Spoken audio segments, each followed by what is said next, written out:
일주일 중에 제일 피곤한 새벽이 아마 목요일일 겁니다. 그렇죠?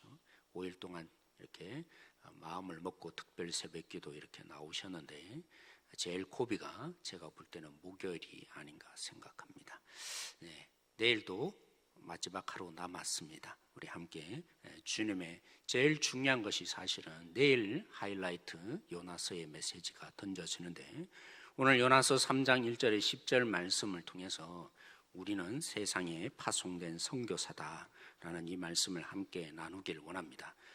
우리나라가 1904년 일본이 조선을 이렇게 보호한다는 명목하에 한일 의정서를 체결했습니다.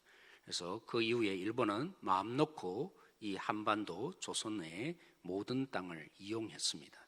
그래서 러일 전쟁을 일으키는데 그 속에서 승리하는데 굉장히 우위를 확보할 수 있었죠. 이 러일 전쟁에서 이긴 다음에 1905년 을사조약이라는 것을 우리나라와 체결을 했습니다. 그래서 실질적으로 우리나라를 보호하는 것 같아도 외교권을 다 박탈한 것이죠. 절대로 독립을 하지 못하도록 외교권을 우리나라가 가지지 못하게 만드는 일을 했습니다. 이런 절망적인 나라의 상황, 이것 때문에 우리는 결국 하나님을 우러러 볼 수밖에 없었고 회개 운동이 1907년 이렇게 일어났다, 이렇게 일부 서양 학자들은 주장하기도 합니다. 무엇 때문에요? 이런 사회적인 암울함 때문에 결국에는 하나님을 도와달라고 우리가 잘못했다고 그런 면들이 일어난 것이라 일부 서양 학자는 정확하게 우리의 이 상황을 알지 못하고 주장한다는 것이죠. 그런데 니느웨도 어떤 면에서 마찬가지였습니다. 니느웨가 굉장히 강력한 강대국이었지만 이 요나가 전할 당시에 기근이 일어났습니다. 역병도 돌았고 반란도 일어났고, 그렇죠? 태양이 가려지는 일식 현상이 일어나기도 한 거죠. 그래서 그들이 무서움이 굉장히 사회적으로 일어났다는 것입니다. 그러기에 요나가 외쳤던 그 메시지를 듣고 야, 우리 이러다가 큰일 나겠구나, 망하겠구나, 그래서 하나님께 돌아왔다라고 볼 수도 있을 것입니다. 사실 8절에서 10절에 보면 회개에 대한 해당하는 돌아서다, 돌아오다 라는 표현이 4번이나 등장합니다. 그래서 3장의 주제가 무엇이겠습니까? 회개했다. 이 니느웨가 하나님께 회개한 것이 이 3장의 분명한 주제임이 분명합니다. 그렇다면 이 니느웨가 어떻게 해서 돌아서게 될 수 있었을까요? 한편으로는 물고기 뱃속에 있다가 하나님께 두 손을 든 요나가 니느웨 전체에 하나님의 말씀의 메시지를 다시 전하라, 두 번째 메시지가 전하여졌다라고 오늘 이 본문이 시작합니다. 근데 그 니느웨 성에게 이 복음을 전하기 위해서는 3일이 꼬박 걸려야 하는 땅이었습니다. 근데 요나가 그토록, 그렇죠, 하나님이 구원을 주신다, 그것을 경험한 이 요나가, 그리고 하나님의 은혜를 경험한 이 요나가 며칠을 전했다고요? 단 하루를 전했습니다. 그것도 어떤 것이 요나의 설교의 핵심이었습니까? 하나님의 용서가 결코 아니었습니다. 하나님이 너희들이 돌이키면 하나님이 구원하신다, 그런 하나님의 사랑에 대한 메시지도 결코 아니었습니다. 이 땅이 망할 것이다 라는 것도 아니고 반드시 망한다, 무너진다 라는 내용이었습니다. 그럼에도 불구하고 정말 기적적인 일이 발생했습니다. 높은 자로부터 시작해서 낮은 자에 이르기까지, 심지어는 이 왕이 이 현상을 보고 선포하여서 동물에 이르기까지 금식을 선포하며 회개의 역사가 일어났습니다. 일부 학자들이 말한 것처럼 요나의 이 말도 안 되는 메시지를 듣고 이렇게 변화가 일어났던 이유가 무엇이겠느냐? 그 당시 사회적으로 기근과 역병과 반란과 일식의 현상들이 있었기 때문에 이 말도 안 되는 요나의 메시지를 듣고 정말 변화가 일어나게 된 것일까요? 아닙니다. 디모데후서 2장 25절 말씀에 이렇게 표현합니다. 거역하는 자를 온유함으로 훈계할지니 혹 하나님이 그를 회개함을 주사 진리를 알게 하실까? 그렇습니다. 우리나라에 평양에 대부흥이 일어난 것도, 그리고 오늘 이 요나서에 기록된 이 요나서를 통해서 보여주는 것처럼 말도 안 되는 메시지에 그들이 반응하며 회개의 이 기적적인 역사가 일어난 것은 정말 기적이었습니다. 어떤 사회적인 현상이 있었기 때문이 아니라 오늘 여기에 나타난 것처럼 오직 하나님이 그들 가운데 역사를 일으킨 것입니다. 회개가 일어나도록 하나님이 긍휼을 베푸시고 하나님께서 개입하신 것입니다. 그 요나가 사실 물고기 뱃속에서 무엇이라 고백한지 아십니까? 구원은 누구에게 있다고요? 하나님께 있다. 그 구원은 오직 하나님에서 일어난다. 하나님께 돌아오는 이 구원의 역사, 오직 하나님이 일으키신다. 그 물고기 뱃속에서 고백했던 요나가 니느웨 성에 하나님이 이토록 회개의 역사를 주시고 그래서 하나님께 돌아오는 역사가 일어나니까 그는 아이러니하게 하나님, 어떻게 이럴 수 있습니까? 오직 하나님 앞에서 부름을 받아서 회개하며 돌아왔던 이 요나가 불만을 품는 것이죠. 그래서 아마 니느웨에 멸망한다 외쳤던 요나의 이 설교, 그래서 요나가 설교할 때 신이 났을 것입니다. 그 봐라, 이제 너네들 하나님이 가만 내버려 두지 않고 다 멸망시킨다. 근데 요나의 기대와 달라진 거죠. 하나님이 이 속에 개입하셔서 니느웨를 멸망시키지 않는 회개의 운동을 일으키니까, 그래서 오늘 이 요나가 분노로 가득 차서 하나님께 불만을 터뜨리는 요나의 모습, 오늘 우리 3장, 4장에 걸쳐서 일어나는 것을 볼 수 있습니다. 사랑하는 성도 여러분, 오늘 이 요나의 모습을 통해서 하나님은 왜 우리에게 이 선지자의 얘기를 들려주고 싶은 것일까요? 도대체 하나님은 우리에게 무엇을 말씀하고 싶은 것입니까? 이 요나서를 읽는 우리에게 하나님은 무슨 메시지를 던져주고 싶은 것입니까? 오늘 이 자리에 있는 우리에게 하나님은 무슨 말씀을 하고 싶은 것일까요? 첫째, 원래 우리 교회 표어가 무엇입니까? 너희도 이와 같이 하라. 우리의 이 모든 삶의 현장 가운데 선교사로 살아야 한다. 선교적인 삶을 살아야 한다. 직장이든지 우리와 관계 맺는 친목에 있는 이웃이든지 친구든지 그 어떤 곳이든지 너희도 이와 같이 하라 라는 선교적인 삶을 우리가 살아야 한다. 오늘 똑똑히 이 요나서를 통해서 우리가 발견할 수 있습니다. 여러분, 선교는 특별한 사람, 특별하게 헌신된 목회자, 선교 훈련을 받은 사람에게만 하나님이 부르셔서 주시는 것이 결코 아닙니다.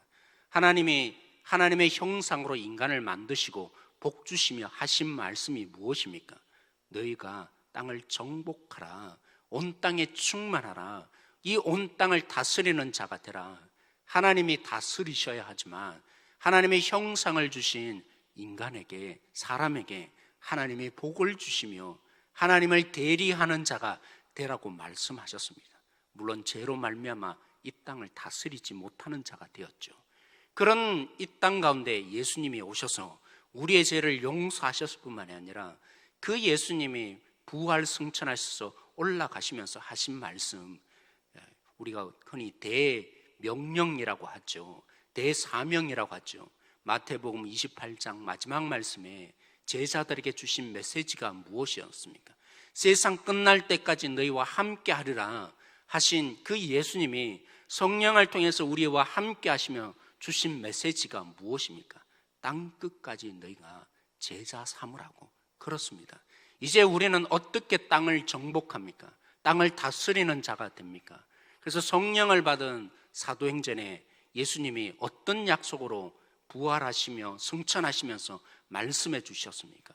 성령이 너희에게 임하시면 땅끝까지 이르러 나의 증인이 되리라. 그렇죠. 사랑하는 성도 여러분, 예수 그리스도를 믿는 자라면, 그래서 성령이 그 속에 있는 자라면 너희는 이와 같이 하라 라고 말씀하신 것처럼 우리는 복음으로 이 땅을 정복하는 하나님의 형상이 회복된 자, 우리인 것입니다. 나 한 사람 구원하기 위해서 아브라함을 부르셨을 때 그 아브라함 한 사람에게 복을 주기 위해서 하나님이 너를 복의 근원으로 삼았다 말씀한 것이 아니듯이 오늘 우리를 왜 구원하셨습니까? 요나, 이 어처구니 없는 요나, 하나님의 긍휼을 알고 구원이 하나님 손에 달려 있었다라고 고백한 이 요나를 통해서 우리가 어처구니 없다고만 볼 수 없는 것입니다. 하나님이 왜 우리를 구원하셨습니까? 하나님이 왜 우리에게 이 은혜를 주신 것입니까? 나 한 사람 구원하기 위한 것이 아니라 나를 통해서 예수님이 마가복음 10장 45절에 말씀하신 것처럼 내가 이 땅에 왜 왔다고요? 섬기려 함이라고, 대속물로 너에게 내 목숨을 주기 위해서라고. 그 예수님을 믿는 우리라면, 그렇죠, 이 땅을 우리가 어떻게 정복해 갑니까? 복음의 중심 메시지가 무엇입니까? 우리가 예수님을 믿는다는 의미가 과연 무엇입니까? 우리의 이웃이 돼야 될 한 지체 한 지체, 그렇죠? 사람으로 살 때만, 내 육신으로 살 때만 내 마음에 맞는 사람만 이웃이었죠. 이제는 예수 그리스도의 그 생명이 있는 자, 성령이 충만한 자, 우리의 이웃의 개념들이 바뀌어져 가는 것이죠. 왜요? 섬기는 자, 나를 내어놓아서 그래서 그를 살게 하는 자, 그 예수님을 전하는 자로 오늘 이 땅에 우리가 부르심을 받았기 때문입니다. 그래서 팀켈러 목사님이 이렇게 표현을 했습니다. 하나님이 나 한 사람 구원에도 이처럼 관심이 많은데 그토록 많은 사람이 있는 이 도시에 대해서 하나님이 얼마나 큰 관심과 사랑을 원하고 계시겠는가. 19세기만 해도 세계 인구의 5%가 도시에 살았습니다. 그런데 1900년도에 14%로 증가했고 오늘날에는 50%가 도시에 산다라고 합니다. 그래서 기대하기를, 생각해 보기를, 미래 2050년대에는 80%에 육박한 사람들이 도시에 몰려 살 것이라고 학자들은 말합니다. 사랑하는 성도 여러분, 우리 조은희 목사님 때 한때 그렇게 기도했습니다. 대전의 1%를 책임지는 교회, 우리 교회가 되게 해달라고. 저는 일이 그냥 있었던 얘기가 아니라는 생각이 듭니다. 이것이 우연이 아니라는 생각이 듭니다. 하나님이 대전을 품으라고, 그리고 이 월평 지역에 하나님이 세우신 궁극적인 이유를 우리는 분명히 알아야 합니다. 우리만의 공동체가 아니라 하나님이 이 월평 지역을 품으라고, 대전을 사랑하고 이 대전 지역에 하나님의 선교적인 삶으로 우리를 부르신 것입니다. 자신만 생각하면 저 악한 자 왜 구원해야 되냐고, 나 한 사람 구원하기도 바쁜데, 우리 공동체에 살기도 바쁜데, 아니죠. 이 요나를 통해서 하나님이 우리를 오늘 보게 하시는 것입니다. 너희가 요나가 아니냐고. 하나님이 어떤 마음으로 이 땅에 우리를 구원케 하셨고 예수 그리스도를 이 땅에 보내셨는지 오늘 똑똑히 보는 자. 그래서 저는 올해로 그치고 싶지 않아요. 너희도 이와 같이 하라. 이 선교적인 사명에 우리가 서야 한다는 이 표가 올 한 해로 거쳐서는 안 될 것입니다. 오늘 우리는 소비 문화에 살아갑니다. 이익을 쫓아서 살고 나에게 유익이 된다면 뭐든지 다 하는 사람, 그렇죠? 헌신은 어렵고 조금만 힘들어도 우리가 헌신하지 않는 시대. 그런데 유익을 위해서는 뭐든지 다 희생하는 오늘의 이 시대, 유익을 위해서 쫓아서 살아가는 오늘 이 소비 문화의 시대 속에 교회라는 것이 무엇입니까? 이 세상 물결을 거슬러서 올라가는 것이 교회 아니겠습니까? 여기에 이 의미를 부르신 사람 한 사람 한 사람이 우리가 아니겠습니까? 그러므로 우리는 이익을 쫓아서 사는 자들이 아님을 보여주어야 할 것입니다. 어떻게 세상이 살맛납니까? 이 세속의 물결을 거슬러 올라가서, 이 소비 문화에 거슬러 올라가서 이익이 없다 할지라도 저들을 사랑하고 품어주는 한 사람 한 사람, 그것이 바로 선교의 시작임을 잊지 않는 우리 한 사람 한 사람 되어야 할 것입니다. 그리고 둘째이자 마지막, 이 요나가 무엇을 외쳤던가요? 하나님을 믿으라 라고 말하지 않았습니다. 그의 시작은 하나님의 공의였습니다. 불의한 너희를 하나님이 멸할 것이다. 이게 단순한 메시지가 아니었습니다. 구약에 하나님을 믿는다고 하는 그 이스라엘 백성들에게 선지자들의 외침이 다 무엇이었습니까? 공의였습니다. 가난한 자를 짓밟고 이익을 누리는 이 불의한 세상, 어떻게 하나님을 믿는 너희들이 그렇게 살 수 있느냐는 것이, 하나님을 진실로 제대로 믿고 있느냐라는 외침이 구약 선지자들의 중심 메시지가 되었던 공의였던 것이죠. 오늘 사랑하는 성도 여러분, 예수님이 어떻게 사역을 시작하셨습니까? 누가복음 4장에 보면 예수님이 이사야서 61장 말씀을 인용하시면서 내가 이렇게 앞으로 사역할 것이다.